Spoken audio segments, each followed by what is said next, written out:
કતાર સરકારે રાષ્ટ્રપતિ ડોનાલ્ડ ટ્રમ્પને બોઇંગ 7478 જમ્બો જેટ ભેટમાં આપ્યું છે. 3400 કરોડ રૂપિયાની કિંમતના આ લક્ઝરી પ્લેનને ફ્લાઇંગ પેલેસ કહેવામાં આવે છે. આ અત્યાર સુધીના કોઈ પણ અમેરિકન રાષ્ટ્રપતિને મળેલી સૌથી મોંઘી ભેટ છે. અને વીઆઈપી કન્ફિગરેશનમાં 40 થી 100 મુસાફરો માટે લક્ઝરી સ્યુટમાં બદલી શકાય છે.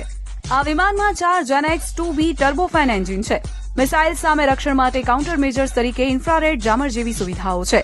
આ વિમાન 0.92 મેક એટલે કે લગભગ 1100 કિલોમીટર પ્રતિ કલાકની ગતિએ ઉડવામાં સક્ષમ છે.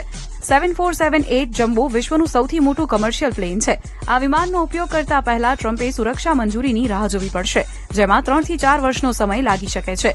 શક્ય છે કે ટ્રમ્પ રાષ્ટ્રપતિ હોય ત્યારે તેનો ઉપયોગ ન પણ કરી શકે. હાલમાં ટ્રમ્પ બોઇંગ 747-200B વિમાનનો ઉપયોગ કરે છે. બોઇંગ 747-200Bની હાઈએસ્ટ સ્પીડ 0.92 મેક એટલે કે આશરે 1100 કિલોમીટર પ્રતિ કલાક છે. તેમાં મિસાઇલ ડિફેન્સ સિસ્ટમ અને રડાર બ્લોકિંગ ટેકનોલોજી છે. આ રીફ્યુઅલિંગ વગર 12,000થી વધુ ઉડાન ભરી શકે છે. હકીકતમાં ટ્રમ્પ તેમના મધ્ય પૂર્વ પ્રવાસના બીજા દિવસે 14 મેના રોજ કતાર પહોંચ્યા હતા.